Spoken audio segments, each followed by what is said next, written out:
Hey guys, All India Institute of Medical Science Requirement 2025 or কাৰণে notification আহিছে আৰু এটা আপুনি apply কৰিব পাৰিব 1383 পোষ্টৰ কাৰণে আহিছে notification টো এইটো requirementত আপুনি apply কৰিবলৈ যদি আপুনি class 10 পাস কৰিছে তথাপি আপুনি apply কৰিব পাৰিব যদি আপুনি interested আছে তো ভিডিওটো আপুনি হেয়ালৈকে চাব পাৰে এইটো ভিডিওত মই provide কৰিম ইয়াৰে যেটো notification আহিছে তাৰে overview খিনি আপুনি চেক কৰিব পাৰিব vacancy details খিনি লগতে vacancy খিনিত apply কৰোতে কি eligibility criteria আপুনি follow কৰিব লাগিব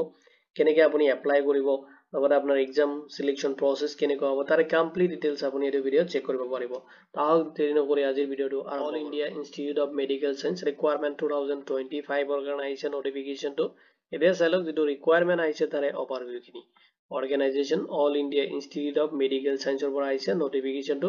আৰু এক্সাম নেমটো দি আছে কমন ৰিকুৱাৰমেন্ট এক্সামিনেশন আৰু টোটাল আপোনাৰ ভ্যাকেন্সি দি আছে আপুনি এপ্লাই কৰিব পাৰিব 1383 পোষ্টৰ কাৰণে আৰু পোষ্ট যেটো টাইপ দি আছে গ্ৰুপ বি এণ্ড সি লেভেলত আপুনি এপ্লাই কৰিব পাৰিব জব লোকেশনটো আপোনাৰ অল ইন্ডিয়া হ'ব আৰু আপোনাৰ যেটো এপ্লাই মোড আছে এপ্লিকেশন যেটো মোড হয় আপুনি এপ্লাই কৰিব লাগিব অনলাইনত আৰু অফিশিয়াল যেটো ওয়েবসাইটৰ লিংক মই আপোনাক এই ভিডিওৰ ডেসক্ৰিপচনত প্ৰভাইড কৰি দিম তাতে আপুনি ক্লিক কৰিলে অফিশিয়াল ওয়েবসাইটত ডাইৰেক্টলি আপুনি ৰিডাইৰেক্ট হ'ব পাৰিব এতিয়া চাইলক ভ্যাকেন্সি ডিটেইলছ আপুনি কি ভ্যাকেন্সি কাৰণে এলিজিবল হ'ব নে ইন্টাৰেস্টেড আছে আপুনি এইখিনি ডিটেইলছ আপুনি এটা চেক কৰিব পাৰিব টেকনিশিয়ানৰ কাৰণে পোষ্ট আছে আপুনি এপ্লাই কৰিব পাৰিব যদি আপুনি ইন্টাৰেস্টেড হয় স্টাফ নাৰ্স অবলিক সিনিয়ৰ নাৰ্সিং অফিচাৰৰ কাৰণে আছে পোষ্ট নেক্সট আপোনাৰ জুনিয়ৰ ইঞ্জিনিয়াৰ যেটো সিভিল এণ্ড ইলেক্ট্ৰিকেলৰ কাৰণে হ'ব নেক্সট আপুনি এপ্লাই কৰিব পাৰিব লৱাৰ ডিভিজন ক্লাৰ্ক অবলিক দি আছে জুনিয়ৰ এডমিনিষ্ট্ৰেটিভ এসিস্টেন্টৰ কাৰণে আপুনি এপ্লাই কৰিব পাৰিব নেক্সট আছে store keeper oblique assistant store keeper অফিচাৰৰ কাৰণে পোষ্ট আছে যদি আপুনি ইন্টাৰেস্টেড তেতিয়াহলে আপুনি এপ্লাই কৰিব পাৰিব নেক্সট আছে আপোনাৰ ফাৰ্মাসিষ্ট পোষ্টৰ কাৰণে আছে নোটিফিকেশন যদি আপুনি ইন্টাৰেস্টেড আপুনি এপ্লাই কৰিব পাৰিব ল্যাব টেকনিশিয়ানৰ কাৰণে পোষ্ট আছে নেক্সট আপুনি সিকিউৰিটি কাম ফায়াৰ টেকনিশিয়ান পোষ্টত এপ্লাই কৰিব পাৰিব নেক্সট আপোনাৰ পোষ্ট আছে ইসিজি টেকনিশিয়ানৰ কাৰণে আপুনি এপ্লাই কৰিব পাৰিব লগতে আপোনাৰ আদাৰ্স কিছুমান টেকনিক্যাল এণ্ড এডমিনিষ্ট্ৰেটিভ এসিস্টেন্ট পোষ্টৰ কাৰণে আছে নোটিফিকেশন এডমিনিষ্ট্ৰেটিভ কাৰণে বহুতখিনি ৰিকুৱাৰমেন্ট আহিছে আৰু তাতে আপোনাৰ টোটাল যিখিনি ভ্যাকেন্সি দি আছে আপুনি এপ্লাই কৰিব পাৰিব 1383 পোষ্টৰ কাৰণে যদি আপুনি ইন্টাৰেস্টেড তো চেক কৰিব লাগিব আপুনি এলিজিবিলিটি ক্ৰাইটেৰিয়া খিনি এতিয়া চাইলক ভ্যাকেন্সি খিনি এপ্লাই কৰোতে আপুনি এলিজিবিলিটি ক্ৰাইটেৰিয়া খিনি ফলো কৰিব লাগিব তো আপোনাৰ এজ লিমিট বিচাৰ আছে মিনিমাম যেটো এজ লিমিট দি আছে 18 ইয়াৰ্স হলে আপুনি পোষ্টত এপ্লাইৰ কাৰণে এলিজিবল হ'ব মেক্সিমাম যেটো এজ লিমিট দি আছে এটো আপোনাৰ জেনেৰেলি 27 ৰ পৰা লৈ কিনে আপুনি 35 ইয়াৰ্স লৈ কিনে এপ্লাই কৰিব পাৰিব আৰু আপোনাৰ পোষ্ট ওয়াইজ যেটো ডিফাৰেন্স কে দি আছে এজ ৰিলেক্সেশন খিনি দি আছে ক্যাটেগৰি ওয়াইজ এজ পাৰ দা গভৰ্নমেন্ট যেটো ৰুলছ আছে এণ্ড নৰ্মছ আছে এটো হিচাপত এপ্লিকেবল হ'ব এতিয়া চাইলক এডুকেশনাল কোৱালিফিকেশন আপুনি এপ্লাই কৰোতে এডুকেশনাল কোৱালিফিকেশন খিনি চেক কৰিব লাগিব আৰু পোষ্ট আছে আপোনাৰ কোৱালিফিকেশন খিনি বেলেগ বেলেগ হ'ব যদি আপুনি ক্লাস 10 বা 12 পাস কৰিছে তেতিয়াহলে আপুনি এলিজিবল হ'ব পোষ্টত এপ্লাইৰ কাৰণে যদি আপুনি কোনো ধৰণৰ ডিপ্লোমা বা